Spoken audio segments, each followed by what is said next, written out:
बिस्मिल्लाहिर्रहमानिर्रहीम। क़ाल रब्बि इश्रह ली सदरी वयस्सिर ली अमरी वहलुल उक़दतम मिन लिसानी यफ़क़हू क़ौली। प्रिय स्टूडेंट, अस्सलाम वालेकुम।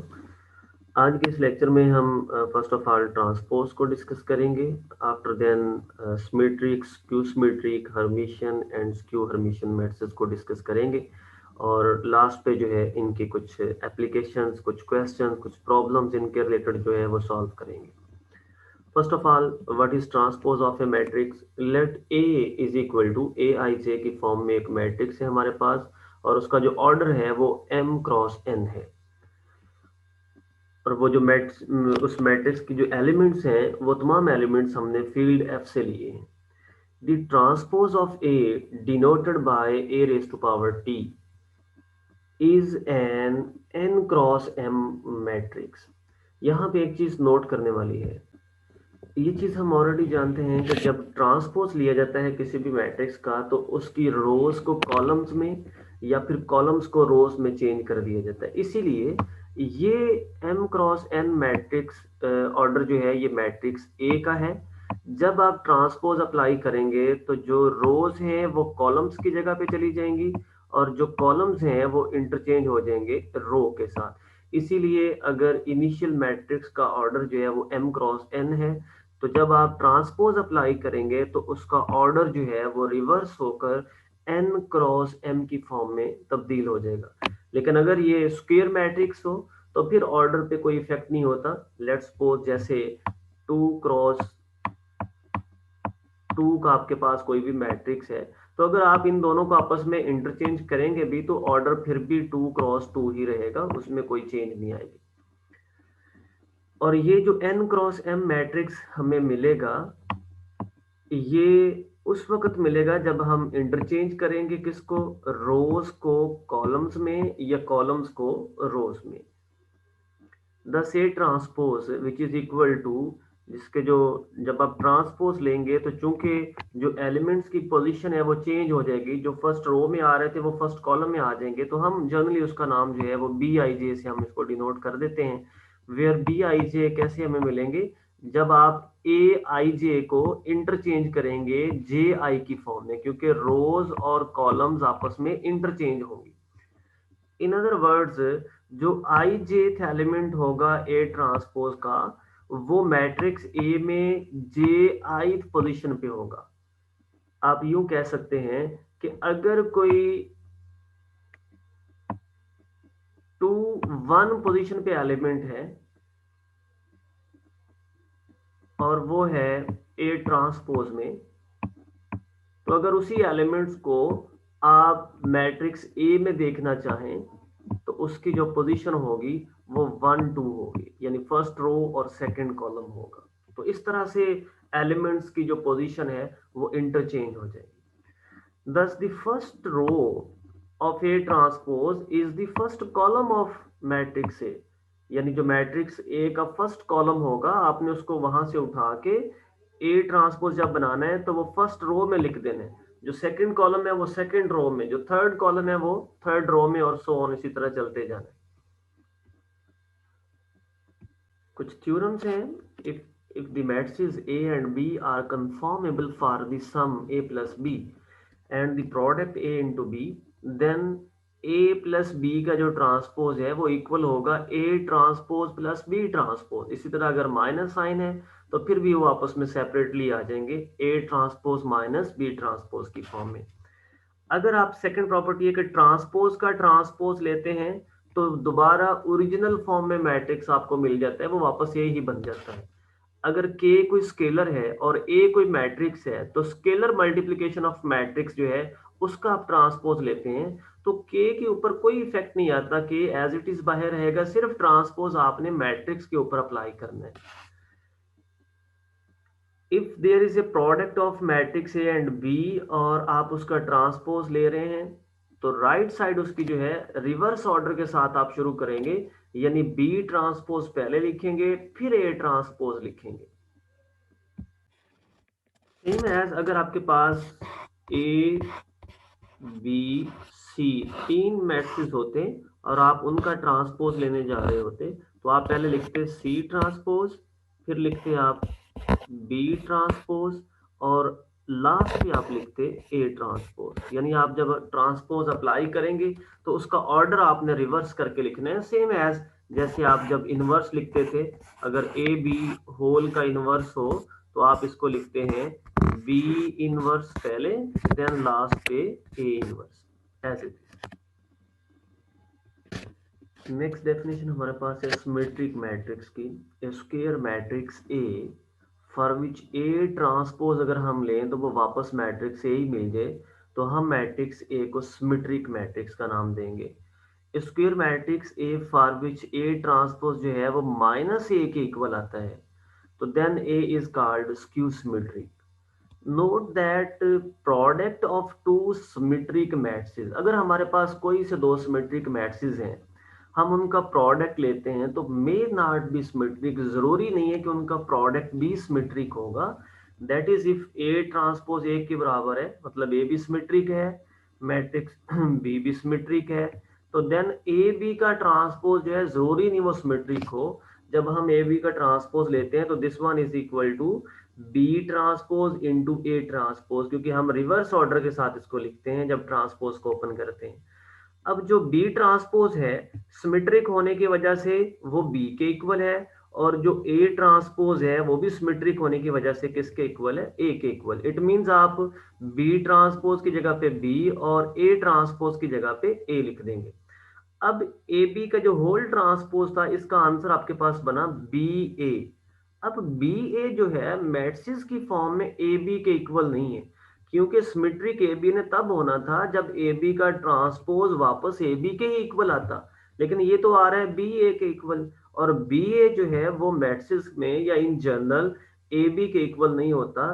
इसलिए ए और बी दोनों सिमेट्रिक थे, लेकिन उनका ट्रांसपोज वापस ए बी के इक्वल नहीं है। अगर ए बी के इक्वल नहीं है तो फिर ए बी यहाँ पे सिमेट्रिक नहीं है। तो इट मींस अगर ए और बी दोनों सिमेट्रिक हों तो जरूरी नहीं है उनका प्रोडक्ट भी सिमेट्रिक होगा।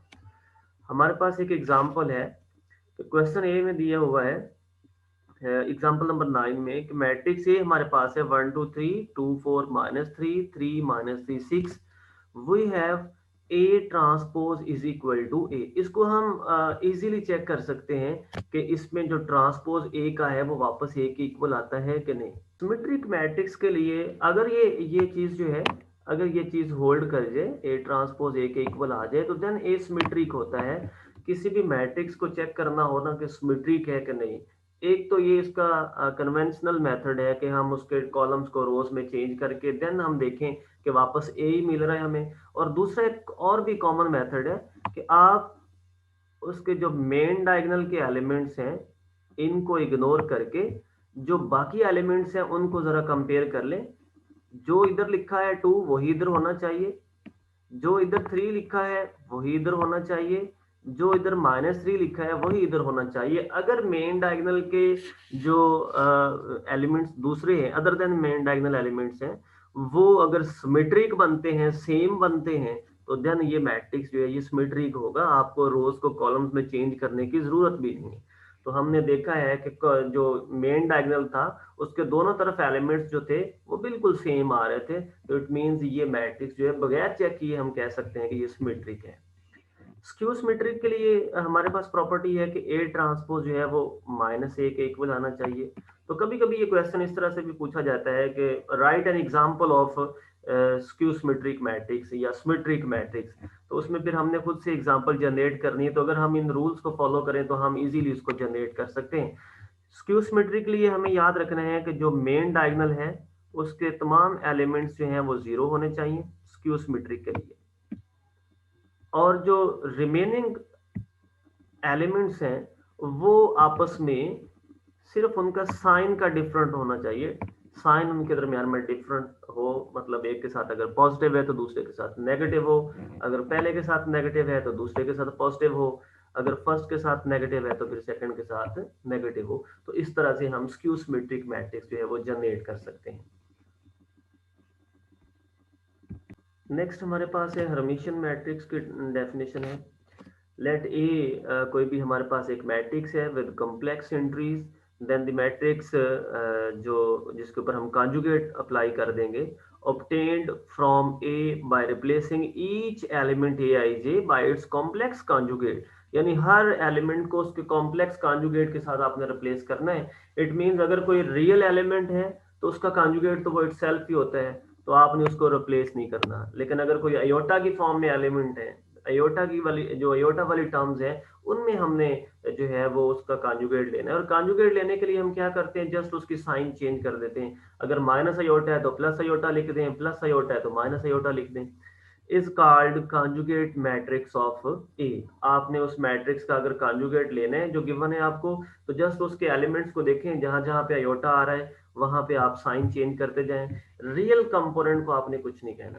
And it is denoted by A conjugate. Read A conjugate. अगर आप ए कॉन्जुगेट का ट्रांसपोज ले लेते हैं तो is called Hermitian transpose of A कहलाता है ये। Square matrix A such that अगर आप उसका मैट्रिक्स ए का कॉन्जुगेट लेने के बाद ट्रांसपोज लेते हैं और रिजल्ट दोबारा वही मैट्रिक्स ए मिल जाता है तो वो हर्मिशन मैट्रिक्स है। After the name of French mathematician Charles hermit.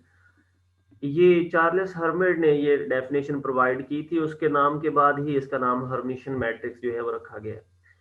तो ए कॉन्जुगेट का transpose is also denoted by A H. H वही जो हर्मिशन के नेम का फर्स्ट वर्ड है।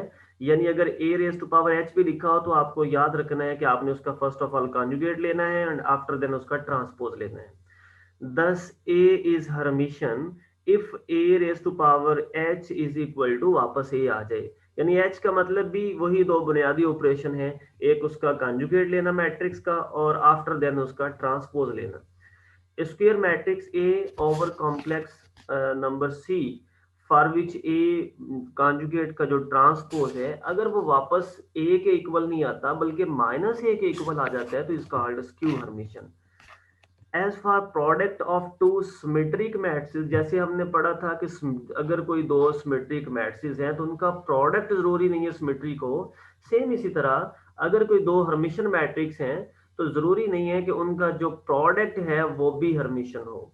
Product of two hermitian matrix A and B need not be hermitian, जरूरी नहीं है। क्योंकि ए बी जो प्रोडक्ट है इसकी पावर अगर एच आती है तो इसको अगर सिंप्लीफाई करें तो अगर वापस ये ए बी के इक्वल आ जाए तो फिर ये ए बी हर्मिशन होगा। अगर हम इसको ओपन करते हैं, इस एच को जब अप्लाई करेंगे तो रिवर्स ऑर्डर में लिखेंगे B raise to power H और A raise to power H. चूंकि बी और ए दोनों हर्मिशन है तो A raise to power H A के इक्वल होगा, B raise to power H B के इक्वल होगा। तो हमारे पास A B raise to power H का जो टोटल आंसर बना ना वो बी ए बना, लेकिन हमें चाहिए था ए बी। अब बी ए जो है इन जनरल ए बी के इक्वल नहीं होता, इसीलिए हमने ये कहा था कि ए और बी दोनों अगर हर्मिशन हो तो जरूरी नहीं है कि उनका प्रोडक्ट भी वापस आपको हर्मिशन की फॉर्म में मिल जाए, या ए बी जो है वो सिमेट्रिक है तो उनका प्रोडक्ट भी सिमेट्रिक फॉर्म में मिल जाए, ये जरूरी नहीं है। However, if A and B are conformable for multiplication, अगर A और B जो है वो मल्टीप्लीकेशन के काबिल हैं तो देन ये जो एक स्पेसिफिक पैटर्न में लिखा हुआ मैट्रिक्स है B transpose A into B, यानी B ट्रांसपोज मैट्रिक्स A और मैट्रिक्स B ये तीनों मल्टीप्लीकेशन की फॉर्म में हैं। अगर इन तीनों का प्रोडक्ट और फिर देन उसका ट्रांसपोज लिया जाए तो ये इक्वल होगा। आप उसी रिवर्स ऑर्डर के साथ ही इसको ओपन करेंगे, यानी फर्स्टली बी का ट्रांसपोज आएगा, फिर ए का ट्रांसपोज आएगा and after then B transpose का ट्रांसपोज आएगा। और हमें पता है कि जो बी ट्रांसपोज का अगर आप अगेन ट्रांसपोज लेते हैं तो ये प्रॉपर्टी ऑलरेडी हम पढ़ के आए हैं कि ट्रांसपोज ट्रांसपोज को कैंसिल करके सिंपल बी मैट्रिक्स आपको यहाँ पे दे देगा, तो आपके पास सिंपल बी मैट्रिक्स आ जाएगा। इसी तरह अगर आप B raise to power H यानी हर्मिशन वाली जो प्रॉपर्टी है इंटू ए इंटू बी और फिर रेज टू पावर एच है तो इसको भी आप उसी तरह ही एक्सपेंड करेंगे।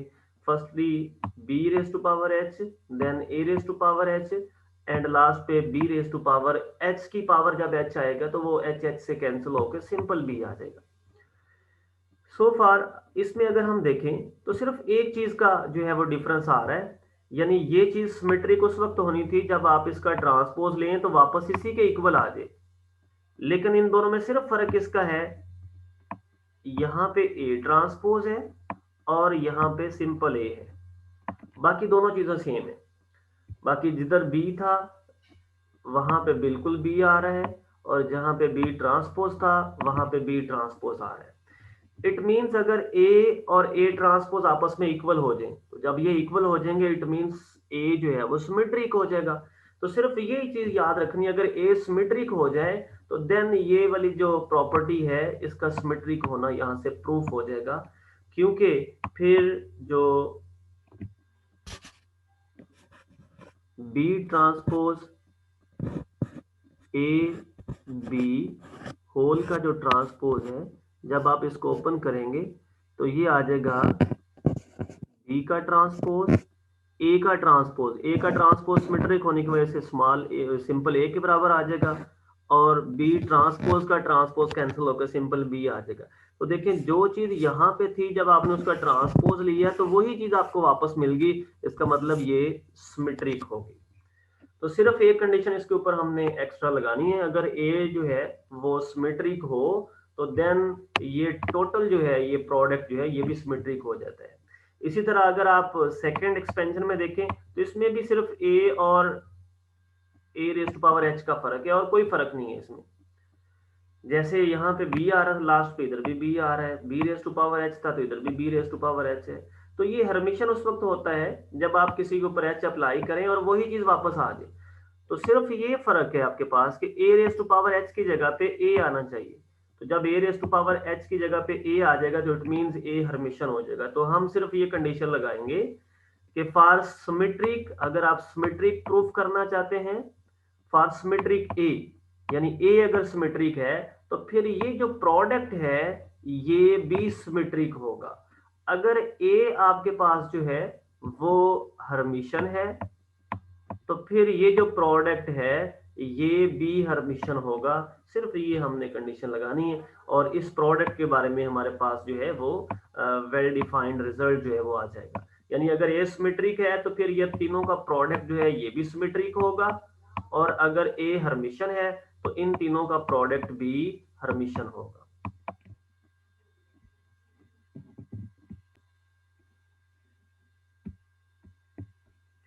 जी नेक्स्ट हमारे पास एक एग्जांपल नंबर 12 है, उसमें है कि show that N E square matrix ए अगर हमारे पास है तो ए प्लस ए ट्रांसपोज जो है वो सिमेट्रिक है, लेकिन ए माइनस ए ट्रांसपोज ये स्क्यू सिमेट्रिक है। ये हमने वेरीफाई करना है।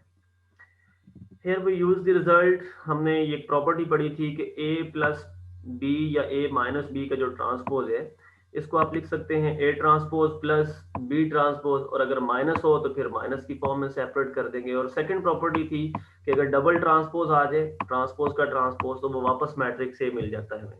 ओके, अगर हमने सिमेट्रिक प्रूफ करना हो किसी को भी तो हम क्या करते हैं, हम उसका ट्रांसपोज लेते हैं, अगर वापस वही आंसर मिल जाए तो वो सिमेट्रिक होता है। तो यही काम हम यहाँ पे करेंगे। हमने ए प्लस ए ट्रांसपोज को सिमेट्रिक प्रूफ करना था तो हमने क्या किया, ए प्लस ए ट्रांसपोज का ट्रांसपोज ले लिया। अब इसको सिंप्लीफाई करते हैं। जब हम सिंप्लीफाई करेंगे तो हमें पता है हम जब प्लस की फॉर्म में या माइनस की फॉर्म में हो तो इस फार्मूले के मुताबिक वो ट्रांसपोज जो है वो दोनों के ऊपर, यानी फर्स्ट मेंबर के ऊपर भी और सेकंड मेंबर के ऊपर भी हम सेपरेट कर देते हैं। बिल्कुल ऐसे ही हम करेंगे, ए के ऊपर भी वो ट्रांसपोज हम सेपरेट कर देंगे, और ए ट्रांसपोज जो सेकंड नंबर पे आ रहा था उसके ऊपर भी हम ट्रांसपोज सेपरेट कर देंगे। अब ये दोनों ट्रांसपोज जो आपस में कैंसिल आउट हो जाएंगे तो सिंपल ए ट्रांसपोज प्लस ए आ जाएगा। अब चूंकि स्टार्ट पे जो हमारे पास जिसको हमने वेरीफाई करना था उसमें ए फर्स्ट पे था, ए ट्रांसपोज जो था वो सेकंड पोजीशन पे था, तो हम भी चूंकि ये दोनों प्लस की फॉर्म में है तो इसको रिप्लेस कर सकते हैं, ए को फर्स्टली लिख ले और ए ट्रांसपोज को सेकंड पोजीशन पे लिख दे। तो आप यहाँ से ऑब्जर्व कर सकते हैं कि जो इनिशियली स्टार्ट पे आपके पास था, आपने जब उसका ट्रांसपोज लिया तो जो उसका आंसर है वो भी वही चीज वापस आ गई जो स्टार्ट पे आपके पास थी। इट मींस ये ऐसे ही है जैसे आप ए का ट्रांसपोज लें और वापस आपके पास जो है वो ए ही आ जाए। तो जब ये कंडीशन फुलफिल हो जाए तो हम कहते हैं कि ये ए जो है ये सिमेट्रिक है। तो यहाँ पे हम बोलेंगे कि जो स्टार्टिंग हमारे पास जो मैट्रिक्स था, जब ट्रांसपोज लेने के बाद भी वही आ गया, तो वो मैट्रिक्स आपका सिमेट्रिक है। अब स्क्यू सिमेट्रिक चेक करना है हमने A माइनस ए ट्रांसपोज को। इसके लिए हम क्या करेंगे, जस्ट हम इसका ट्रांसपोज लेंगे, ट्रांसपोज को अप्लाई करते हैं फर्स्ट मेंबर के ऊपर भी, सेकंड मेंबर के ऊपर भी, ट्रांसपोज का ट्रांसपोज कैंसिल आउट हो गया, तो A ट्रांसपोज माइनस ए के इक्वल आ गया। अब इस मेंबर को और इसको जरा कंपेयर करें, दोनों में थोड़ा सा फर्क है। यहाँ पे स्टार्ट पे A था, लेकिन यहाँ पे स्टार्ट पे A ट्रांसपोज है, तो हमें A को जो है वो स्टार्ट पे लेके आना है, और नंबर 2 A पॉजिटिव का होना चाहिए। यहाँ पे A माइनस का है, तो माइनस कॉमन निकाल लेते हैं। जब माइनस कॉमन निकालेंगे तो जो मेंबर माइनस का था वो प्लस का हो गया, और जो प्लस का था पहले वो माइनस का हो गया। तो अब अगर आप इनिशियल और फाइनल रिजल्ट को कंपेयर करें, ये A माइनस ए ट्रांसपोज था, जब आपने दोबारा इसका ट्रांसपोज लिया तो आपके पास जो रिजल्ट आया वो minus time A into A minus A transpose मिला। यानी कि ऐसी है जैसे आपके पास सिंपल कोई मैट्रिक्स बी हो, आप उसका ट्रांसपोज लेते हैं और वापस आपको माइनस बी मिल जाए, तो वहां पे मैट्रिक्स बी जो है वो स्क्यू सिमेट्रिक होता है। तो सेम ऐसे ही यहाँ पे भी जो A माइनस ए ट्रांसपोज है वो आपका स्क्यू सिमेट्रिक मैट्रिक्स कहलाएगा। कुछ हर्मिशन मैट्रिसेस हैं, उनके बारे में कुछ प्रॉपर्टीज हैं, या आप यूं कह सकते हैं कि जो हर्मिट ने हमें एक आइडिया दिया था कि किसी मैट्रिक्स का आप पहले ट्रांसपोज लें और बाद में आप उसका फर्स्टली आप उसका कॉन्जुगेट लें एंड आफ्टर देन आप उसका ट्रांसपोज लें, तो उसको हम H के साथ डिनोट करेंगे इस पूरे कॉम्बिनेशन ऑफ ऑपरेशन को। तो उसको उसके मुतालिक कुछ प्रॉपर्टीज हैं, उनको हमने स्टडी करना है। उसमें फर्स्ट प्रॉपर्टी है बिल्कुल ट्रांसपोज की तरह, जैसे डबल ट्रांसपोज आ जाए तो वो वापस मैट्रिक्स ए मिल जाता था, सेम इसी तरह अगर आपके पास ए बी कोई दो स्क्वायर मैट्रिसेस हैं, तो अगर आप A raise to power H whole raise to power H ले लेते हैं, दो दफा हर्मिट ऑपरेशन जो वो अप्लाई कर देते हैं, तो वो वापस मैट्रिक्स ए ही आ जाएगा। हर्मिट ऑपरेशन का मतलब फर्स्टली आप कॉन्जुगेट लेंगे एंड आफ्टर देन आप उसका ट्रांसपोज लेंगे। अगर दोनों प्लस या माइनस की फॉर्म में है तो फिर भी वो ऑपरेशन एच जो है वो दोनों के ऊपर सेपरेट हो जाएगा। अगर कोई स्केलर मल्टीप्लिकेशन की फॉर्म में है, तो जब आप ट्रांसपोज लेते हैं, हमने पढ़ा है कि वो स्केलर के ऊपर कोई इफेक्ट नहीं करता, वो जस्ट मैट्रिक्स के ऊपर आ जाता था। लेकिन ये जो हर्मिट ऑपरेशन है, इसमें ये कॉम्बिनेशन ऑफ ऑपरेशंस हैं, इसमें कॉन्जुगेट भी है और ट्रांसपोज भी है। जो कॉन्जुगेट है, अगर बाहर वाला जो नंबर है वो अगर कॉम्प्लेक्स नंबर आपके पास है तो डेफिनेटली उस पर भी इफेक्ट करेगा, इसीलिए जो कॉन्जुगेट की सिंबल है वो इस कांस्टेंट के ऊपर भी आएगी। यानी कांस्टेंट के ऊपर सिर्फ इफेक्ट जो है वो कॉन्जुगेट का होगा, ट्रांसपोज का नहीं होगा। तो कॉन्जुगेट और ट्रांसपोज कंबाइन फॉर्म में H कहलाते हैं, इसलिए A के ऊपर H सेपरेट हो जाएगा, और जब आप H को अप्लाई करेंगे इस कांस्टेंट के ऊपर, मीन आप कॉन्जुगेट भी अप्लाई करेंगे और ट्रांसपोज भी, तो ट्रांसपोज कांस्टेंट को कोई जो है वो डिस्टर्ब नहीं करता, सिर्फ जो कॉन्जुगेट है वो उसका इफेक्ट होता है, इसलिए उस ऑपरेशन को इसके ऊपर मेंशन कर देंगे। अगर ए बी प्रोडक्ट की फॉर्म में है तो इसका रिवर्स ऑर्डर में इसको ओपन करेंगे। अगर इसी तरह ए बी सी होता तो हम सी से स्टार्ट करते, तो ये ए और बी है तो हम बी से स्टार्ट करेंगे, B raise to power H and A raise to power H. Exercise 3.1 है, इसमें कुछ इसके रिलेटेड क्वेश्चन है, जैसे क्वेश्चन नंबर 12। फर्स्टली हम करते हैं कि if A and B are symmetric matrices, A और बी दोनों सिमेट्रिक मैट्रिसेस हैं, तो देन प्रूफ करना है कि ए बी भी सिमेट्रिक होगा if and only if A and B commute. If and only if का मतलब होता है कि इफ एंड ओनली इफ से पहले जो आपको स्टेटमेंट दी हुई है, एक दफा आप उसको कंसिडर करेंगे और इफ एंड ओनली इफ के बाद वाली स्टेटमेंट को प्रूफ करेंगे। आफ्टर देन जो बाद में स्टेटमेंट दी हुई है उसको कंसिडर करेंगे और इफ एंड ओनली इफ से पहले वाली स्टेटमेंट को प्रूफ करेंगे। यानी आपने रिवर्स भी करना है, आपने डायरेक्ट भी उसको प्रूफ करना है। फर्स्ट को कंसिडर करके सेकंड को प्रूफ करेंगे, देन सेकंड को कंसिडर करके फर्स्ट को प्रूफ करेंगे।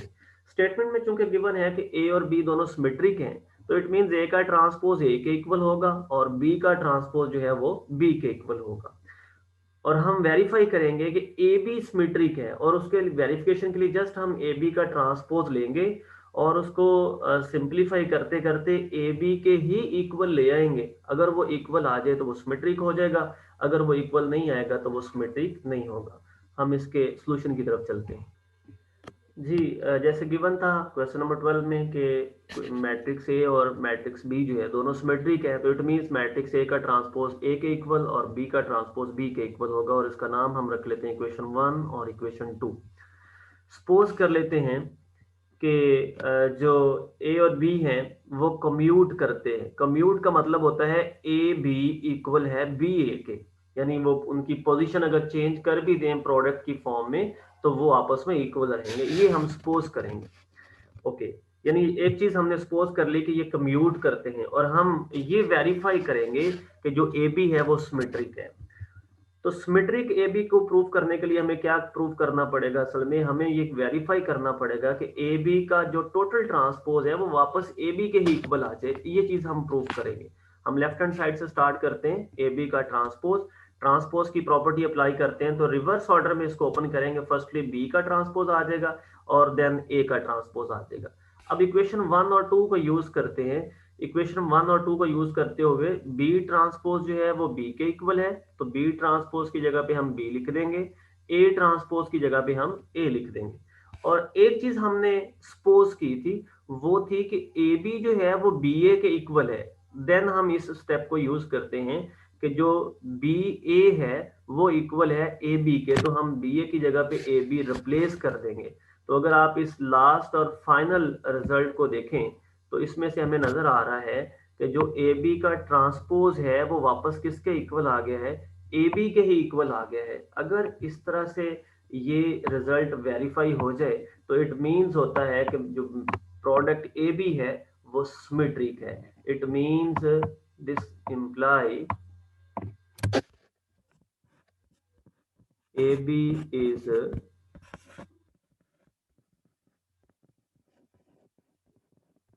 सिमेट्रिक। तो ये चीज हमने वेरीफाई करनी थी। एक चीज हमने सपोज कर ली कि जो ए और बी हैं, ए एंड बी जो है ये कम्यूट करते हैं। इट मींस इनका प्रोडक्ट जो है अगर आप उसकी पोजीशन चेंज भी कर दें तो वो इक्वल ही रहता है। ये हमने सपोज कर ली और ये चीज हमने वेरीफाई कर ली। नेक्स्ट स्टेप पे हम क्या करेंगे? इसको हम सपोज करेंगे कि ए बी सिमेट्रिक है और ये प्रूफ करेंगे कि ये दोनों आपस में कम्यूट करते हैं। हमने कंसिडर कर लिया कि जो ए बी है वो सिमेट्रिक है। अगर वो सिमेट्रिक हो तो फिर ए बी का ट्रांसपोज जो है वो ए बी के इक्वल होता है। ये हमने कंसिडर कर लिया, ये हमारी सपोजिशन है। यानी एक चीज को सपोज करना है, दूसरी को प्रूव करना है। और इस केस में हम प्रूव करेंगे कि A B is equal to B A है, यानी ए और बी आपस में कम्यूट करते हैं। ओके, जो चीज हमने सपोज की है हम उसको लेके चलते हैं। ए बी का transpose is equal to A B के इक्वल है। अब ट्रांसपोज इसको हम ओपन कर लेते हैं, तो जो रिवर्स ऑर्डर में ओपन करेंगे तो बी का ट्रांसपोज पहले आ जाएगा और ए का ट्रांसपोज जो है वो बाद में आ जाएगा। ये चीज इक्वेशन 1 और 2 से हमें गिवन है, इसके बारे में तो कोई डाउट ही नहीं है कि ए और बी दोनों ही सिमेट्रिक थे। तो अगर ए और बी दोनों सिमेट्रिक हैं कि इक्वेशन 1 कहती है ट्रांसपोज की जगह पे ए लिख दो और बी ट्रांसपोज की जगह पे बी लिख दो। It means B A is equal to A B बन गया। ये वही रिजल्ट है जो हम प्रूव करना चाहते थे। और ये हमने कहां से बनाया? जो हमने चीज सपोज की थी उसको जस्ट सिंप्लीफाई किया, करते करते हमने जो रिक्वायर्ड रिजल्ट था उसको वेरीफाई कर दिया। और अगर A B equal to B A आ जाए तो वर्ड्स में इसका मतलब होता है A and B commute each other, वो दोनों एक दूसरे के साथ कम्यूट करते हैं। नेक्स्ट क्वेश्चन, क्वेश्चन नंबर 13 है। उसमें है कि if A is an M cross M symmetric और स्क्यू सिमेट्रिक मैट्रिक्स हो and P is an M cross N matrix है कोई भी, देन प्रूव दैट जो मैट्रिक्स बी बनता है which is equal to P transpose A times P is symmetric. यानी अगर ए सिमेट्रिक होगा तो ये भी सिमेट्रिक होगा, और अगर ए स्क्यू सिमेट्रिक होगा तो ये जो रिजल्ट है ये भी स्क्यू सिमेट्रिक। ये हमने वेरीफाई करना है। और सेकंड नेक्स्ट क्वेश्चन है कि show that A into A transpose हो या ए ट्रांसपोज इंटू ए हो, ये सिमेट्रिक होगा फॉर एनी स्क्वायर मैट्रिक्स ए 13 और 14। ये दोनों क्वेश्चन हमने सॉल्व करने। क्वेश्चन नंबर 13 है हमारे पास कि लेट ए इज सिमेट्रिक। हम सपोज कर लेते हैं फर्स्ट केस इसका कि ए सिमेट्रिक है। अगर ए सिमेट्रिक है तो देन उसका ट्रांसपोज लेंगे भी तो वो वापस ए के इक्वल आएगा। इसका नाम रख लेते हैं इक्वेशन 1। अब प्रूफ हमने करने हैं कि जो मैट्रिक्स बी था which is equal to P transpose into A into P is symmetric, ये हमने वेरीफाई करना है। ये उस वक्त सिमेट्रिक होगा जब इसका ट्रांसपोज लें तो आंसर यही दोबारा आ जाए, इसमें कोई चेंज ना आए। हम क्या करते हैं, हम इसी मैट्रिक्स का ट्रांसपोज ले लेते हैं लेफ्ट साइड पे भी और राइट साइड पे भी। अब राइट साइड वाला ट्रांसपोज ओपन करते हैं तो रिवर्स ऑर्डर में फर्स्टली ये ट्रांसपोज पी पे ऊपर अप्लाई होगा तो पी ट्रांसपोज बन गया। देन ये ए पे अप्लाई होगा तो ए ट्रांसपोज, एंड देन ये पी ट्रांसपोज पे अप्लाई होगा तो ये पी ट्रांसपोज का ट्रांसपोज बन जाएगा। तो डबल ट्रांसपोज जो है इस प्रॉपर्टी को हम ऑलरेडी जानते हैं कि वो कैंसिल आउट होके सिंपल वही मैट्रिक्स आ जाता है हमारे पास। और इक्वेशन 1 के तहत हमें पता है कि ए ट्रांसपोज जो है वो सिंपल ए के इक्वल है। तो ये दोनों प्रॉपर्टीज इस पे अप्लाई करते हैं। पी का सिंपल ट्रांसपोज तो एज इट इज आ गया, ए ट्रांसपोज इक्वेशन 1 को यूज करते हुए सिंपल ए के इक्वल आ गया, डबल ट्रांसपोज जो है वो कैंसिल आउट होकर सिंपल पी आ गया। अब अगर आप देखें इसको गौर से तो ये जो लास्ट रिजल्ट बना है ये वही रिजल्ट है जो आपके पास मैट्रिक्स बी का रिजल्ट था। यानी ये चीज जो है पी ट्रांसपोज ए इंटू पी ये तो इस कैपिटल बी के इक्वल थी। इट मींस आप इसकी जगह पे वापस कैपिटल बी लिख सकते हैं क्योंकि ये दोनों चीजें सेम है। तो अगर बी का ट्रांसपोज वापस बी के ही इक्वल आ जाए तो इसका मतलब है कि मैट्रिक्स बी जो है ये सिमेट्रिक है। अब हम कंसिडर करते हैं कि जो गिवन मैट्रिक्स ए है वो सिमेट्रिक की बजाय स्क्यू सिमेट्रिक है जी। तो अगर ए जो है वो स्क्यू सिमेट्रिक होगा तो देन ए का ट्रांसपोज माइनस ए के इक्वल होगा। इसका नाम रख लें इक्वेशन नंबर 2। अब हमने मैट्रिक्स बी को ही वेरीफाई करना है। ये मैट्रिक्स बी डिपेंड ही ए पे करता है। अगर ए सिमेट्रिक था तो मैट्रिक्स बी भी सिमेट्रिक है, और अगर ए स्क्यू सिमेट्रिक है तो अब हम वेरीफाई करते हैं कि मैट्रिक्स बी भी स्क्यू सिमेट्रिक होगा। हम दोनों तरफ ट्रांसपोज अप्लाई कर देते हैं। इस ट्रांसपोज को same as it is apply करते हैं जैसे प्रीवियस में किया था। पहले ये पी के ऊपर अप्लाई करेंगे तो P transpose, then A transpose and then P transpose का ट्रांसपोज। अब ये एज इट इज आ गया। अब ए ट्रांसपोज की वैल्यू जो है इक्वेशन नंबर 2 से which is equal to minus A वो पुट कर दें, और ट्रांसपोज का ट्रांसपोज ऑलरेडी हमें पता है कि ये कैंसिल आउट होके सिंपल पी आ जाएगा। अब इस माइनस को बाहर लिख लें स्टार्ट पे तो माइनस बाहर आ गई और रिमेनिंग आ गया आपके पास P transpose simple A and simple P. तो अगर हम गौर से देखें जो मैट्रिक्स बी की वैल्यू थी P transpose A times P वही यहाँ पे लिखी हुई है। इसकी जगह पे आप सिंपल मैट्रिक्स बी रिप्लेस कर देंगे, ये माइनस एज इट इज। तो आप इस लास्ट स्टेप से देख सकते हैं कि जो B का ट्रांसपोज है वो माइनस बी के इक्वल आ गया। अगर किसी का ट्रांसपोज उसके माइनस टाइम्स के इक्वल आ जाए तो फिर वो मैट्रिक्स जो है वो स्क्यू सिमेट्रिक होता है। यही हमने वेरीफाई करना था जी। नेक्स्ट क्वेश्चन 14 है कि हमने प्रूव करना है कि ए ट्रांसपोज या ए ट्रांसपोज इनटू ए जो है ये सिमेट्रिक होंगे for all square matrix A.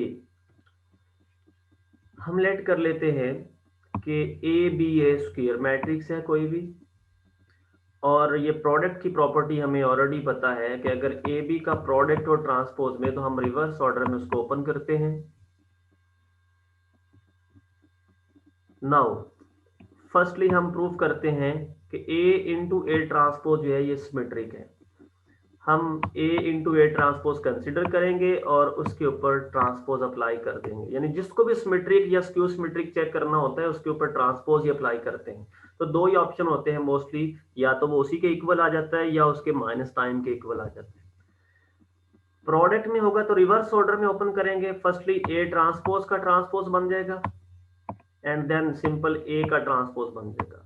Double transpose आपस में कैंसिल आउट होके सिंपल ए आ गया और साथ ए ट्रांसपोज आ गया। आप इसको अगर ऑब्जर्व करें तो आप इजीली जो है वो कंफर्म कर सकते हैं कि ये जो वैल्यू थी ए इंटू ए ट्रांसपोज, जब आपने इसका ट्रांसपोज लिया तो वापस यही वैल्यू आपको वापस मिल गई, ए इंटू ए ट्रांसपोज ही मिल गई, उसमें कोई चेंज नहीं आई। तो अगर आप किसी भी चीज के ऊपर ट्रांसपोज अप्लाई करें और वापस वही चीज मिल जाए तो वो चीज फिर सिमेट्री कहलाती है। अब जो सेकंड इसका पार्ट था कि ट्रांसपोज को पहले लिखें और बाद में लिखे सिंपल ए को, उसको वेरीफाई कर लेते हैं। ए ट्रांसपोज इंटू ए, इसको भी चेक करना है कि क्या ये भी सिमेट्रिक है। हम दोबारा से इसके ऊपर ट्रांसपोज अप्लाई करते हैं। जब ट्रांसपोज अप्लाई करेंगे तो ये बनेगा फर्स्टली ए का transpose and then A transpose का ट्रांसपोज, ये कैंसल आउट और वापस आपके पास आ गया ए ट्रांसपोज इंटू ए। तो अगर आप गौर से देखें तो ए ट्रांसपोज इंटू ए का ही आपने ट्रांसपोज लिया था, वापस वही चीज आपको आंसर में मिल गई। इट मींस ये जो चीज है ये भी सिमेट्रिक है, यही हमने वेरीफाई करनी थी। नेक्स्ट क्वेश्चन है, क्वेश्चन नंबर 15 है कि if A is square matrix of a complex number C then show that A plus A conjugate का ट्रांसपोज हो, या ए इंटू ए कॉन्जुगेट का ट्रांसपोज हो, या A conjugate transpose into A हो, आर आल हर्मिशन। ये तमाम के तमाम तीनों जो बनते हैं matrix, first one, second and third, इनको वेरीफाई करना है कि ये भी हर्मिशन होंगे। इनके सोल्यूशन की तरफ चलते हैं जी। क्वेश्चन नंबर 15 है, यहाँ पे बाय मिस्टेक ये नंबर रॉन्ग लिखा हुआ है। क्वेश्चन 15 का सोल्यूशन है कि हमने firstly A plus A conjugate का जो ट्रांसपोज था उसको हमने चेक करना था कि वो हर्मिशन है कि नहीं है। हमने सपोज कर लिया कि वो किसी मैट्रिक्स बी के इक्वल है, उसका एक हमने नॉमिनेट कर दिया उसको। तो हर्मिशन के लिए आपने दो चीजें करनी है। फर्स्टली आपने कॉन्जुगेट लेना है, तो हमने दोनों तरफ कॉन्जुगेट अप्लाई कर दी है। जब कॉन्जुगेट अप्लाई करेंगे तो अगर ये प्लस या माइनस की फॉर्म में है तो वो कॉन्जुगेट सेपरेट हो जाएगा, फर्स्ट के ऊपर सेपरेट और सेकंड के ऊपर सेपरेट हो जाएगा। जब डबल कॉन्जुगेट आएगा तो वो कैंसिल आउट होकर वापस सिंपल वही मैट्रिक्स ए आपके पास आ जाएगा। आफ्टर देन आपने जब कॉन्जुगेट अप्लाई कर चुके होंगे जब आप, देन आप उसके ऊपर ट्रांसपोज अप्लाई करेंगे, यानी बी कॉन्जुगेट का जो आंसर है ये फाइनल आंसर आपके पास आ गया है। अब दोनों तरफ लेफ्ट साइड पे भी और इधर राइट साइड पे भी आप ट्रांसपोज अप्लाई करेंगे। लेफ्ट साइड पे इधर ट्रांसपोज आ जाएगा टी, और इधर राइट साइड के ऊपर भी इस होल फैक्टर के ऊपर ट्रांसपोज आप टी लिख देंगे। अब इस ट्रांसपोज को आप अप्लाई करेंगे, चूंकि ये प्लस की फॉर्म में है तो प्लस की फॉर्म में एज इट इज ये सेपरेट हो जाता है ट्रांसपोज। अगर ये प्रोडक्ट की फॉर्म में होता तो हम इसको रिवर्स ऑर्डर में ओपन करते, तो ये ट्रांसपोज ए कॉन्जुगेट के ऊपर भी आ जाएगा और ए ट्रांसपोज के ऊपर भी ये ट्रांसपोज आ जाएगा। डबल ट्रांसपोज हमें पता है कैंसिल आउट हो जाता है, सिंपल ए आ गया। अब हम इसको तरतीब से लिख सकते हैं, दोनों आपस में ऐड हो रही हैं टर्म्स, तो हम इस ए को फर्स्ट पोजीशन पे और इस ए कॉन्जुगेट का जो ट्रांसपोज है इसको सेकंड पोजीशन पे लिख सकते हैं, कोई फर्क नहीं है। अगर आप इनकी पोजीशंस को चेंज कर दें तो जब चेंज करने के बाद आप देखेंगे तो ये वही मैट्रिक्स था जो स्टार्ट पे जिसका नाम आपने मैट्रिक्स बी रखा था। It means this one is equal to B. आप मैट्रिक्स बी का कॉन्जुगेट ले रहे थे, उसके बाद आपने ट्रांसपोज अप्लाई किया तो वापस दोबारा आपको वही मैट्रिक्स बी मिल गया। इसका मतलब मैट्रिक्स बी जो भी आपके पास था वो मैट्रिक्स हर्मिशन है। अब एक प्रोडक्ट की फॉर्म में था ए इंटू ए कॉन्जुगेट का ट्रांसपोज, इसको भी चेक करना है कि ये हर्मिशन है। आपने इसका नाम रख लिया कोई भी मैट्रिक्स सी। तो हर्मिशन के लिए फर्स्ट ऑफ ऑल आप दोनों तरफ कॉन्जुगेट अप्लाई करते हैं। तो जब कॉन्जुगेट अप्लाई करेंगे तो ए के ऊपर सेपरेट कॉन्जुगेट आ जाएगा, तो ए कॉन्जुगेट जो था ये डबल कॉन्जुगेट बन जाएगा। डबल कॉन्जुगेट जो है वो कैंसिल आउट होकर सिंपल ए बन गया। अब ये सी कॉन्जुगेट का फाइनल आंसर आपके पास ये आ गया। अब हमने कॉन्जुगेट के बाद जो सेकंड स्टेप होता है हर्मिशन के लिए वो ट्रांसपोज होता है, तो आपने लेफ्ट साइड पे भी ट्रांसपोज अप्लाई कर दिया और जो उसका फाइनल रिजल्ट था उसके ऊपर भी ट्रांसपोज अप्लाई कर दिया। अब चूंकि ये प्रोडक्ट की फॉर्म में तो रिवर्स ऑर्डर में ओपन करेंगे, ए ट्रांसपोज के ऊपर ट्रांसपोज सेपरेट कर दें तो कॉन्जुगेट के ऊपर ये ट्रांसपोज जो है वो सेपरेट कर दें। ये ट्रांसपोज ट्रांसपोज पे कैंसिल होकर सिंपल ए आ जाएगा और साथ ही कॉन्जुगेट का ट्रांसपोज आ जाएगा। अब ये जो प्रोडक्ट आया है लास्ट पे, ये वही प्रोडक्ट है जिसका नाम आपने सी रखा था, इसका मतलब आप इसकी जगह पे सी लिख सकते हैं वापस। तो अगर किसी सी का आप कॉन्जुगेट लें, ट्रांसपोज लें और वापस वही सी मिल जाए मैट्रिक्स की फॉर्म में, तो वो मैट्रिक्स सी जो है वो हर्मिशन होता है। सेम इसी तरह जो थर्ड वन था उसको भी आप वेरीफाई कर सकते हैं, उसका कोई नाम रख लें, उसी तरह कॉन्जुगेट ले लें, कॉन्जुगेट को अप्लाई कर दें, फिर उसके बाद ट्रांसपोज ले लें और वापस वो भी उसी के ही बराबर आ जाएगा। इट मीन्स वो भी आपके पास हर्मिशन है। अस्सलाम वालेकुम।